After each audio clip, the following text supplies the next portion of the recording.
ನಮಸ್ಕಾರ ಸ್ನೇಹಿತರೆ, ಮೊದಲಿಗೆ ನಿಮಗೆಲ್ಲರಿಗೂ ನನ್ನ ಯೂಟ್ಯೂಬ್ ಚಾನಲ್ಗೆ ಸ್ವಾಗತ.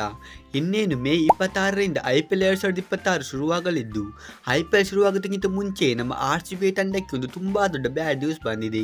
ಹೌದು ಫ್ರೆಂಡ್ಸ್, ಇನ್ನೇನು ನಾಳೆಯಿಂದ T20 ವರ್ಲ್ಡ್ ಕಪ್ ಶುರುವಾಗಲಿದ್ದು, ಇಲ್ಲಿ ಆಸ್ಟ್ರೇಲಿಯಾ ತಂಡದ one of the main fast bowler ಆಗಿದ್ದ ಜಾಸ್ ಹೇಜಲ್ವುಡ್ ಅವರು ಈಗಾಗಲೇ ಇಂಜರಿಯ ಸಮಸ್ಯೆಯಿಂದ T20 ವರ್ಲ್ಡ್ ಕಪ್ ಇಂದ ರೂಲ್ಡ್ ಔಟ್ ಆಗಿದ್ದಾರೆ.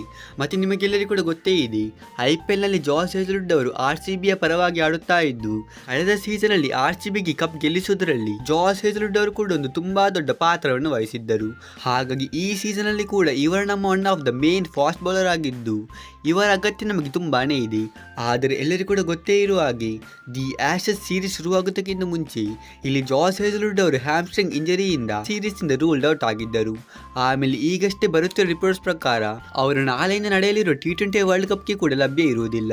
ಮತ್ತೆ ಇನ್ನೇನು ಬರುವ ತಿಂಗಳಿನಿಂದಲೇ IPL ಶುರುವಾಗಲಿದ್ದು, ಇಲ್ಲಿ ಜಾಸ್ ಹೇಜಲ್ವುಡ್ ಅವರು IPL ಅಲ್ಲಿ ಕೂಡ ಆಡುವುದು ತುಂಬಾನೇ ಡೌಟ್. ಸೊ ಇದು ಒಂದು ನಮ್ಮ RCB ತಂಡಕ್ಕೆ ಒಂದು ತುಂಬಾ ದೊಡ್ಡ ಬ್ಯಾಡ್ ನ್ಯೂಸ್. ಯಾಕೆಂದ್ರೆ ಇತ್ತೀಚೆಗೆ ನಮ್ಮ ಹಲವಾರು ಆಟಗಾರರು ಇಂಜರಿಯ ಸಮಸ್ಯೆಗೆ ಒಳಗಾಗಿದ್ದು, ಇಲ್ಲಿ ರಜತ್ ಪಡೆದಾರ್, ಟಿಮ್ ಡೇವಿಡ್ ಮತ್ತು ಫಿಲ್ ಸಾಲ್ಟ್ ಅವರು ಕೂಡ ಇಂಜರಿಯ ಸಮಸ್ಯೆಯಿಂದ ಬಳಲುತ್ತಿದ್ದು, ಈಗ ಜಾಸ್ ಹೇಜಲ್ವುಡ್ ಅವರು ಕೂಡ ಇಲ್ಲಿ IPLಗೆ ಡೌಟ್ಫುಲ್ ಆಗಿರುವುದರಿಂದ ಇದು ಅಂತೂ ನಮ್ಮ RCBಯ ಮ್ಯಾನೇಜ್ಮೆಂಟ್ಗೆ ತುಂಬಾ ದೊಡ್ಡ ಸಂಕಷ್ಟವನ್ನು ಉಂಟು ಮಾಡಿದೆ.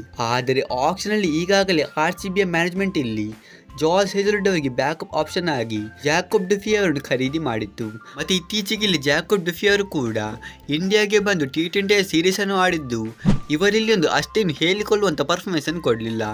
ಅಂದರೆ ಇವರಲ್ಲಿ ಆವರೇಜ್ ಆದಂಥ ಪರ್ಫಾರ್ಮೆನ್ಸ್ ಅನ್ನು ಕೊಟ್ಟಿದ್ದು, ಇದು ಕೂಡ ನಮ್ಮ RCB ಅಭಿಮಾನಿಗಳಿಗೆ ತಲೆ ಬಿಸಿಯಾಗಿದೆ. ಯಾಕೆಂದರೆ ಒಂದು ಕಡೆಯಲ್ಲಿ ಜಾಸ್ ಹೇಜಲ್ವುಡ್ ಅವರ ಅವೈಲೇಬಿಲಿಟಿ ಬಗ್ಗೆ ಕೂಡ ಕ್ವಶನ್ ಇದ್ದು, ಇನ್ನೊಂದು ಕಡೆಯಲ್ಲಿ ಜಾಕೋಬ್ ಡುಫಿ ಅವರು ಕೂಡ ಉತ್ತಮವಾದ ಫಾರ್ಮ್ ಅಲ್ಲಿ ಇಲ್ಲದಿರುವುದರಿಂದ ಇದು ನಮ್ಮ RCBಯ ಫಾಸ್ಟ್ ಬೌಲಿಂಗ್ ಅಲ್ಲಿ IPL 2026ಕ್ಕೆ ಒಂದು ವೀಕ್ ಪಾಯಿಂಟ್ ಆಗುವ ಸಾಧ್ಯತೆ ಇದೆ. ಮತ್ತು ನಿಮ್ಮ ಇದರ ಬಗ್ಗೆ ಅಭಿಪ್ರಾಯವೇನು? IPL 2026ಕ್ಕಿಂತ ಮುಂಚೆ ಹೇಜಲ್ವುಡ್ ಅವರ ಇಂಜರಿ ಸರಿಯಾಗಬಹುದಾ? ನೀವು ನನಗೆ ಇಲ್ಲಿ ಕಮೆಂಟ್ ಬಾಕ್ಸಲ್ಲಿ ತಿಳಿಸಿ.